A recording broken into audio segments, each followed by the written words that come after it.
नमस्कार, मैं संतोष सिंह और आज हम बात कर रहे हैं ब्राह्मण बिरादरी के उस दो फेस का, जिस फेस ने एक बार फिर से बहुजन समाज को यह सोचने पर मजबूर कर दिया है कि आखिर ब्राह्मण जो समाज का सबसे प्रबुद्ध वर्ग माना जाता है, वह आज की तारीख में पूरे बहुजन समाज को क्या संदेश देना चाहते हैं।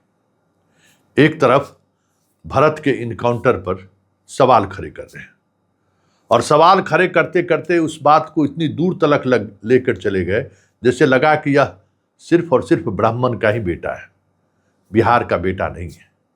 उसकी न्याय की लड़ाई सिर्फ ब्राह्मण ही लड़ रही है, बहुजन समाज नहीं लड़ रहा है। यह दिखाने की कोशिश हुई। सारे मठ मस्जिद मंदिर सब जगह से इनके लिए दुआएं होनी शुरू हो गई, इनके लिए आवाज बुलंद होना शुरू हो गया। देखे ना, मधुबनी में तो भगत सिंह की एक तरफ तस्वीर और दूसरी तरफ भरत की तस्वीर मुहर्रम में, लेकिन वहीं दूसरी तरफ पिछले 48 घंटे से राम भगवान का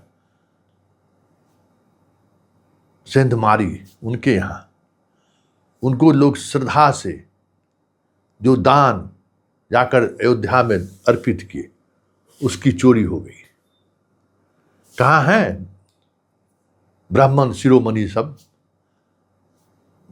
बाबा सब, जो भरत के लिए जो है सो विलाप कर रहे थे? वो इस चोरी के मामले में चुप्पी क्यों साधे हुए? जो राम जन्मभूमि में निर्मित मंदिर में जो कुछ भी हुआ, इससे श्रेष्ठ देवता तो कोई नहीं है। ब्राह्मण भी मानते हैं कि श्रेष्ठ हमारे हैं राम अवतार। तो उस राम के अवतार को याद में बनाए गए अयोध्या में वो मंदिर, जिसके लिए हिंदुस्तान ऐसे देश में हिंदुओं को लंबी लड़ाई लड़नी पड़ी, और वो मंदिर स्थापित हुआ। और उस स्थापित मंदिर के खजाने में इस तरीके से चोरी हुई है। लेकिन एक भी पंडित समाज का व्यक्ति जो भरत मामले में यूपी से लेकर गाड़ी लेकर पहुंच गए, बड़ी बड़ी बातें कर रहे थे, एसपी का जीभ खींच लेंगे, सम्राट मुर्दाबाद का नारा लगा रहे थे, सम्राट के बारे में भद्दी भद्दी गालियां दे रहे थे। कहाँ हैं वो लोग? भरत ब्राह्मण का बेटा हो गया और राम क्षत्रिय का बेटा है क्या? राम तो सबके राम है। आपने भरत को सबका भरत बनने नहीं दिया। कहाँ है गुप्तेश्वर बाबा? इस इनकाउंटर पर अपने मठ से बाहर निकल कर आ गए और प्रवचन देना शुरू कर दिए, जबकि ये जो राजेश शर्मा है, इनकाउंटर स्पेशलिस्ट, मुजफ्फरपुर में बचाने वाले यही बाबा है। आज भी इन पर आरोप लगता है कि ब्रह्मपुरा में जो 4 इनकाउंटर हुआ था, उस चारों इनकाउंटर में मानवाधिकार भले चारों को सजा दे दिया, 5-5 लाख का जुर्माना। केस अभी भी चल रहा है। बताइए, 20 साल से केस चल रहा है, बेचारी उस महिला को न्याय नहीं मिला है। तारीख पर तारीख दी जा रही है, लेकिन बाकी सीआईडी से केस का फाइनल होना, जो कुछ भी हुआ उसमें बाबा का असीम कृपा है। और वो बाबा बड़ी बड़ी बात कर रहे थे। कुमार विश्वास राम पर क्या क्या नहीं बाँचते हैं भाई। देखे हैं किस किस तरीके से बातें रखते हैं राम को लेकर, और उस राम के खजाने में चोरी हुई है। कुमार विश्वास का अभी तक कोई स्टेटमेंट नहीं आया। बाबा बाकेश्वर कौन है? धाम भरत पर विलाप करने लगे, लेकिन राम मंदिर में चोरी हुई है, जुबान नहीं खुल रहा है। कौन बाबा अशेश्वर नाथ, कौन कौन बाबा का बयान नहीं आ गया इसको लेकर कि भरत का इनकाउंटर सही नहीं है। पूरे देश के ब्राह्मण समाज चले आए आरा उसकी न्याय की लड़ाई लड़ने के लिए, लेकिन अभी तक अयोध्या पहुंचने की बात अभी तक कहीं से नहीं आई है। अयोध्या में इतना बड़ा डाका हो गया, राम के मंदिर में डाका हो गया, और डाका डालने वाले को ऊपर से संरक्षण दिया जा रहा है। कभी मीडिया खबर चलाती है कि चंपत राय सस्पेंड, मतलब इस्तीफा दे दिए। कभी चलाते हैं कि नहीं संपत राय ने इस्तीफा नहीं दिया है। दृढ़ता देखिए, मतलब जिसको सारी जिम्मेवारी दी गई थी खजाने की रखवाली का, वही चोर निकल गया है, उसी ने सेंधमारी कर दी। 8 लोग पकड़े गए, उसके घर से करोड़ों के जेवरात बरामद हुए और पूरा ब्राह्मण समाज खामोश है। भरत तिवारी में जो ब्राह्मण समाज जिस तरीके से नंगा नाच किए हैं, ठीक है, भरत के साथ अनजस्टिस हुआ है, भरत के इनकाउंटर पर सवाल खड़े किए जा सकते हैं और सवाल खड़ा हो भी रहा है। सरकार ने मानी गलती,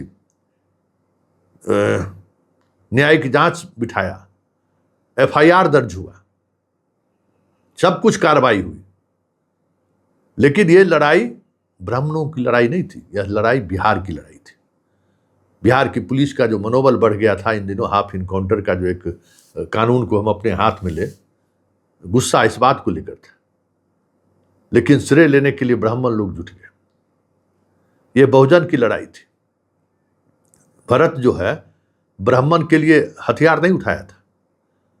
भरत किसके लिए हथियार उठाया? गरीब के लिए, अति पिछड़ों के लिए, दलित के लिए हथियार उठाया। इसकी चर्चा दब गई। चर्चा किस बात को हो रही है? अखिल भारतीय ब्राह्मण महासभा, तो कौन महासभा, कौन ब्राह्मण सेना?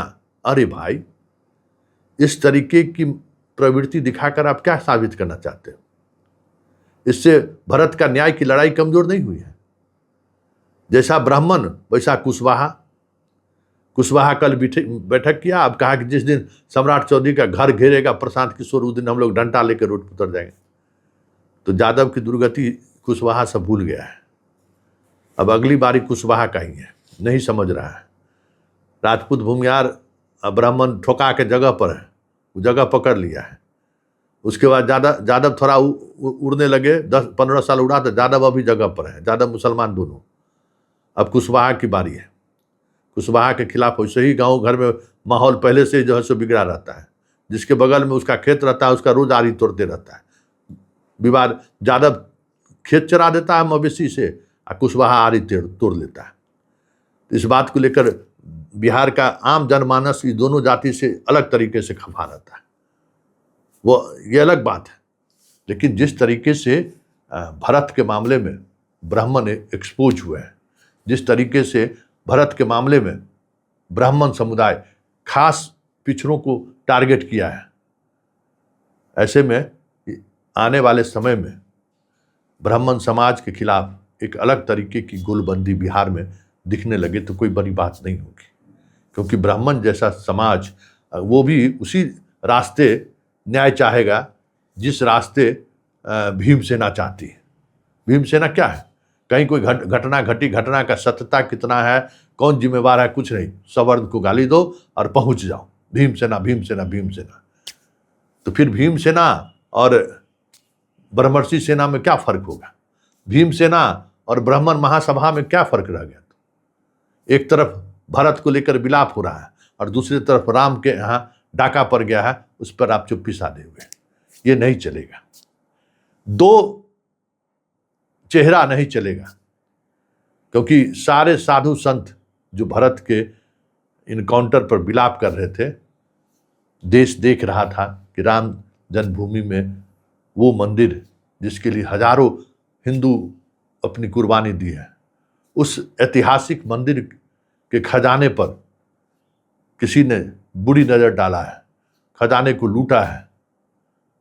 और उस लुटेरे पर एक शब्द भी अगर कुमार विश्वास नहीं बोल पा रहे हैं, एक शब्द भी अगर बाबा साहब नहीं बोल पा रहे हैं, तो फिर सवाल उठेगा ना कि सिर्फ भरत पर विलाप और राम जन्मभूमि में लूट पर चुप्पी, ऐसा भी कहीं हुआ है क्या?